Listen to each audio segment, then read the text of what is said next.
O trono da graça, Hebreus 4:16. Essas palavras são encontradas embutidas neste verso gracioso.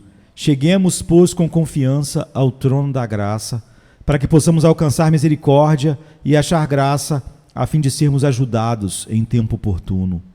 Elas são uma joia engastada em ouro. A verdadeira oração é uma aproximação da alma através do Espírito de Deus ao trono de Deus.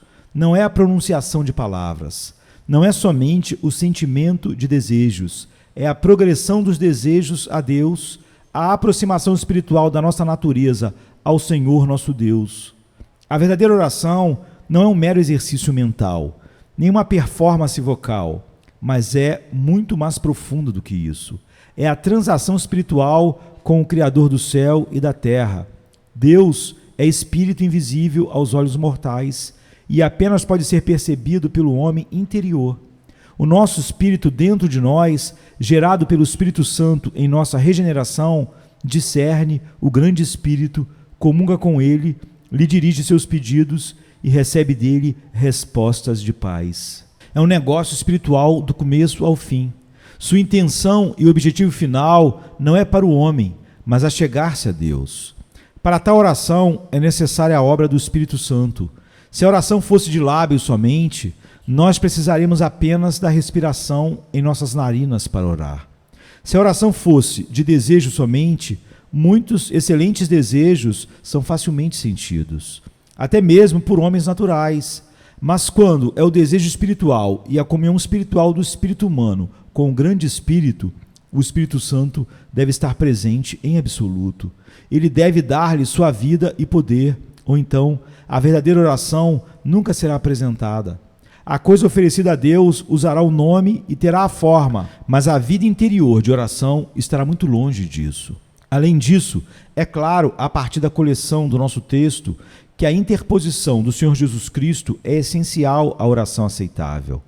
Como a oração não será verdadeiramente oração sem o Espírito de Deus, assim ela não será uma oração que prevalece sem o Filho de Deus. Ele, o grande sumo sacerdote, que deve ir além do véu por nós. Não, através de sua pessoa crucificada, o véu deve ser inteiramente retirado, e só assim. Até então, nos encontramos afastados do Deus vivo. O homem ou mulher que, apesar do ensino da Escritura, tenta orar sem um Salvador, insulta a divindade. E aquele que imagina que seus próprios desejos naturais, chegando diante de Deus, sem estarem aspergidos com o precioso sangue, serão um sacrifício aceitável diante de Deus, comete um grave erro. Ele não trouxe uma oferta que Deus pode aceitar, mais do que se tivesse golpeado o pescoço de um cão, ou oferecido um sacrifício impuro. Operada em nós pelo Espírito, apresentada por nós por meio do Cristo de Deus, a oração torna-se poder diante do Altíssimo. Somente assim e de nenhuma outra maneira. O texto fala de um trono, o trono da graça.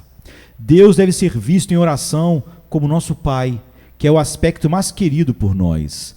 Mas não devemos considerá-lo como se ele fosse como nós somos, pois o nosso Salvador tem qualificado a expressão Pai Nosso com as palavras que estás no céu. E junto aos calcanhares deste nome condescendente, a fim de nos lembrar de que nosso Pai ainda é infinitamente superior a nós, ele nos manda dizer: santificado seja o teu nome, venha o teu reino. De modo que nosso Pai ainda deve ser considerado como um rei. E na oração, não só chegamos aos pés do nosso Pai, mas também ao trono do grande monarca do universo. O propiciatório é um trono, e não podemos esquecer disso. E a oração deve ser sempre considerada por nós como uma entrada nos tribunais da realeza do céu. Se queremos nos comportar como devem os cortesões, na presença de uma ilustre majestade, então não estamos em perda por conhecermos o espírito correto em que devemos orar. Se na oração chegamos a um trono, é claro que o nosso espírito deve, em primeiro lugar, ser reverente e humilde. Espera-se que o assunto levado ao rei manifeste homenagem e honra. Os orgulhosos que não reconhecem o rei, os traidores que se rebelam contra a sua soberana vontade, devem, se forem sábios, evitar qualquer aproximação ao trono. Deixe o orgulho morder o meio-fio a uma distância. Deixe a traição espreitar pelos cantos. pois apenas a reverência humilde pode vir diante do rei, quando ele se senta vestido em suas vestes de majestade. Em nosso caso, o rei diante do qual chegamos é o mais alto de todos os monarcas, o Rei dos Reis, o Senhor dos Senhores. Imperadores são apenas as sombras de seu poder imperial. Eles se denominam reis por direito divino. Mas que direito divino eles têm? O senso comum ri e escarnece de suas pretensões. Só o Senhor tem o direito divino, e a ele somente o reino pertence. Ele é bendito e o único soberano. Aqueles são apenas reis nominais, são levantados e colocados pela vontade dos homens, ou pelo decreto da providência, mas ele é, sozinho, o Senhor, o príncipe dos reis da terra. Como diz o hino, ele não se senta em um trono precário, nem permite que seja emprestado. Meu coração, não se esqueça de prostrar-se em tal presença. Se ele é tão grande, coloque a boca no pó diante dele, pois ele é mais poderoso do que todos os reis. Seu trono tem influência em todos os mundos, define todos os mundos, criou todos os mundos. O céu obedece alegremente, o inferno treme da sua carranca, e a terra é obrigada a prestar-lhe homenagem voluntária ou involuntariamente. Seu poder edifica ou destrói, criar ou esmagar, tanto um quanto o outro é muito fácil para ele. Alma minha, certifique-se de que quando você se aproxima do Onipotente, que é como um fogo consumidor, você tire os sapatos e adore-o com mais humildade. Além disso, ele é o mais santo de todos os reis. Seu trono é o grande trono branco, imaculado e claro como cristal. Os céus não são puros diante dele, e aos seus anjos atribui loucura. De Jó 15, 15 e 4, 18. E tu, uma criatura pecadora, com que humildade deve se aproximar de Deus? Familiaridade pode haver, mas não deixe que seja ímpia. Ousadia deve haver, mas não deixe que seja impertinente. E lembre-se, você está na terra e ele nos céus. Você ainda é um verme da terra, uma criatura esmagada pela traça, e ele é o eterno. Antes que os montes nascessem, ele era Deus. Ele criou todos os montes, todo o universo. E se todas as coisas criadas devem passar de novo, ainda assim, ele é o mesmo.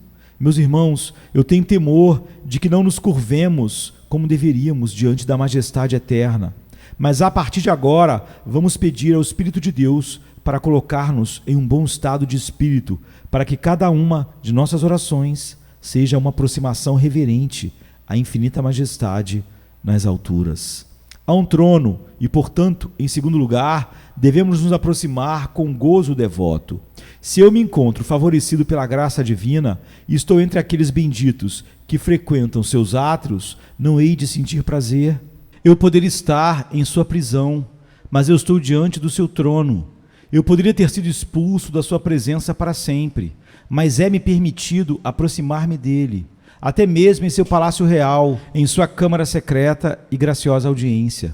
Não hei de ser grato, não irá a minha gratidão subir em alegria, e não hei de sentir que estou tão honrado que eu sou feito o destinatário de grandes favores quando estou autorizado a orar? Por que é que o teu semblante estava triste, ó suplicante, quando estava diante do trono da graça? Se você estivesse diante do trono da justiça para ser condenado por suas iniquidades, suas mãos poderiam muito bem estar em seus lombos. Mas agora você está favorecido para vir diante do rei em suas vestes de seda de amor. Deixe seu rosto brilhar com santo gozo. Se as suas tristezas são pesadas, diga-lhe, pois ele pode aliviá-las.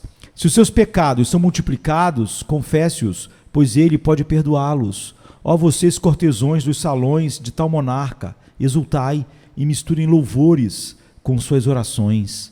É um trono e, portanto, em terceiro lugar, sempre que for abordado, deve ser com total submissão. Não oramos a Deus para instruí-lo quanto ao que ele deve fazer. Nem por um momento devemos ter pretensão de ditar a linha do procedimento divino. Estamos autorizados a dizer a Deus, assim e assim queremos ter isso.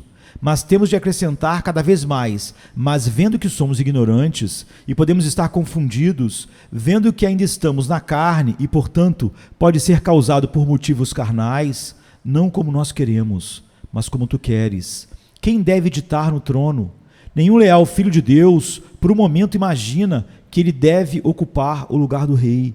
Ele inclina-se diante daquele que tem o direito de ser o Senhor de todos. Embora ele profere seu desejo sinceramente, com veemência, importunamente, e implora e pede mais uma vez, ainda assim, está cada vez mais com esta necessária ressalva: tua vontade seja feita, meu Senhor. E se eu pedir qualquer coisa que não está de acordo com a tua vontade, o meu mais profundo desejo é que tu sejas bom o suficiente para negar o teu servo. Vou tomar isto como uma resposta verdadeira se tu me recusares, se eu pedir o que não parece bom aos teus olhos.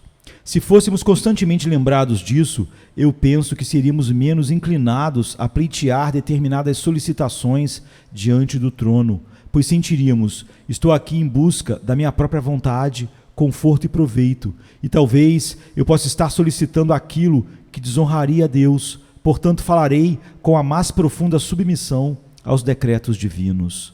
Mas, irmãos, em quarto lugar, se é um trono, este deveria ser abordado com expectativas aumentadas, bem como coloca o nosso hino. Você está vindo a um rei, traga consigo grandes petições. Nós não nos achegamos, por assim dizer, na oração apenas ao tesouro de Deus, onde Ele distribui seus favores aos pobres. Nem chegamos à porta dos fundos da casa da misericórdia para receber os restos quebrados, que, no entanto, é mais do que merecemos. Nem para comer as migalhas que caem da mesa do Mestre, que é mais do que poderíamos reivindicar. Mas quando oramos, estamos de pé no palácio, no chão brilhante do próprio salão de recepção do grande rei. E assim estamos em um terreno vantajoso. Na oração, nós estamos onde os anjos se inclinam com as faces cobertas. Ali, mesmo ali, onde os querubins e serafins adoram diante desse mesmo trono, é que as nossas orações ascendem. E vamos nos chegar ali, com pedidos atrofiados e estreitados e com fé retraída? Não se vem a um rei por estar dando moedas e cabras. Ele distribui amplamente peças de ouro. Ele espalha, não como homens pobres, pedaços de pão e carne ruim, mas ele faz um banquete de coisas gordurosas cheias de medula, de vinhos puros, bem purificados. Quando o soldado de Alexandre foi perguntado sobre o que ele queria, ele não pediu pouco, segundo a pequena natureza dos seus próprios méritos, mas ele fez uma demanda tão forte que o tesoureiro real recusou-se a atendê-la e levou o caso a Alexandre. E Alexandre, em direito real, respondeu: ele sabe o quão grande é Alexandre, e ele pediu a um rei: deixe-o ter o que ele pede.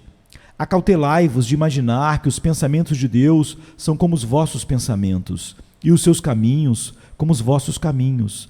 Não tragam diante de Deus petições restritas e desejos estreitos, e digam: Senhor, de acordo com estes. Mas lembre-se, tão alto quanto o céu está acima da terra, assim estão os seus caminhos acima dos vossos caminhos, e os seus pensamentos acima dos vossos pensamentos. Pedi, portanto, conforme a qualidade divina, a grandiosidade divina. Peça grandes coisas, pois você está diante de um grande trono.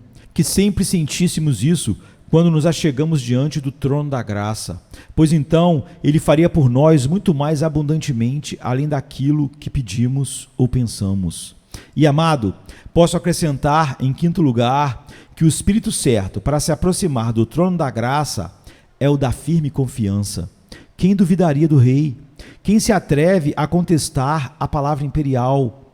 Foi bem dito que, se a integridade fosse banida dos corações de toda a humanidade, ainda deveria habitar no coração dos reis. É vergonhoso para um rei mentir.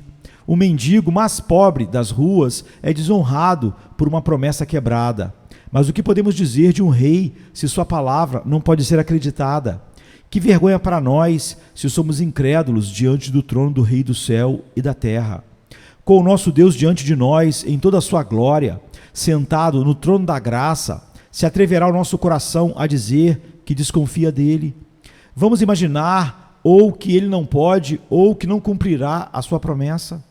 Banidos sejam tais pensamentos blasfemos, e se eles têm que vir, que venham sobre nós quando estamos em algum lugar nos arredores dos seus domínios, se tal lugar existe, mas não em oração, quando estamos em sua presença imediata e o contemplamos em toda a glória do seu trono da graça. Certamente ali é o lugar para o filho confiar em seu pai, pois o súdito leal confia em seu monarca e, portanto, longe estamos de ser vacilantes ou desconfiados. Firmeza de fé deve ser predominante diante do propiciatório. Apenas uma outra observação sobre este ponto. E isso é, se a oração está chegando diante do trono de Deus, ela deve sempre ser realizada com a sinceridade mais profunda e no espírito que torna tudo real. Se você é desleal o suficiente para desprezar o rei, pelo menos para o seu próprio bem, não o escarneça na face.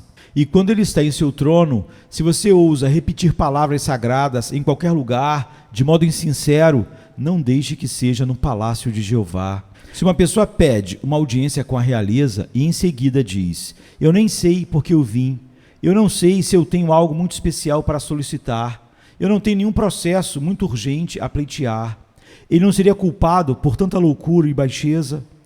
Quanto ao nosso grandioso rei, quando ousarmos em sua presença que tenhamos uma incumbência ali. Como eu disse em outro dia, vamos tomar cuidado de não brincar em oração. Isso é insolência para com Deus. Se eu sou chamado a orar em público, eu não preciso usar palavras que são destinadas a agradar os ouvidos dos meus companheiros de adoração. Mas tenho que perceber que eu estou falando com Deus e que tenho negócios a tratar com o grande Senhor. E na minha oração particular, se, quando me levanto da minha cama de manhã, me ponho de joelhos e repito algumas palavras, ou quando eu me retiro para descansar à noite e passar pela mesma forma regular, eu mais peco do que faço algum bem, sem que a minha alma falhe ao Altíssimo. Você acha que o Rei do Céu tem prazer de ouvi-lo pronunciar palavras com uma língua frívola e uma mente insensata? Então você não o conhece. Ele é Espírito, e os que o adoram devem adorá-lo em espírito e em verdade. Se você tiver algumas formas vazias no prato, vá e derrame nos ouvidos dos tolos como você, mas não diante do Senhor dos Exércitos. Se você tem certas palavras para expressar o que você anexa a uma supersticiosa reverência, vá e as pronuncie nos tribunais espalhafatosos da prostituta Roma, mas não diante do glorioso Senhor de Sião. O Deus espiritual procura adoradores espirituais, e os tais ele aceitará, somente os tais. Mas o sacrifício dos ímpios é abominável ao Senhor, e apenas uma oração sincera é o seu deleite. Amados, reúnam toda a sua atenção exatamente nisto. A oração não é ninharia, é um ato eminente e elevado, é um privilégio grande e maravilhoso. Sob o antigo Império Persa, a alguns da nobreza era permitido a qualquer momento vir ter com o rei, e este era considerado o mais alto privilégio possuído por mortais. Você e eu, o povo de Deus, temos uma licença, um passaporte para virmos diante do trono do céu a qualquer momento que quisermos, e somos encorajados a ir ali com muita ousadia. Mas não esqueçamos que não é algo mediano ser um cortesão da corte do céu e terra, adorar aquele que nos fez e sustenta nossa existência. Na verdade, quando tentamos orar, podemos ouvir a voz dizendo, desde a excelente glória, dobre o joelho. De todos os espíritos que vêm ante a face do nosso Pai que está no céu, mesmo agora eu ouço uma voz que diz, ó vinde, adoremos e prostremo-nos, ajoelhemos diante do Senhor que nos criou, porque Ele é o nosso Deus, e nós, o povo do seu pasto e ovelhas de sua mão. Adorai ao Senhor na beleza da sua santidade, tremei diante dele toda a terra. Salmos 95, 6 e 7 e 96, verso 9.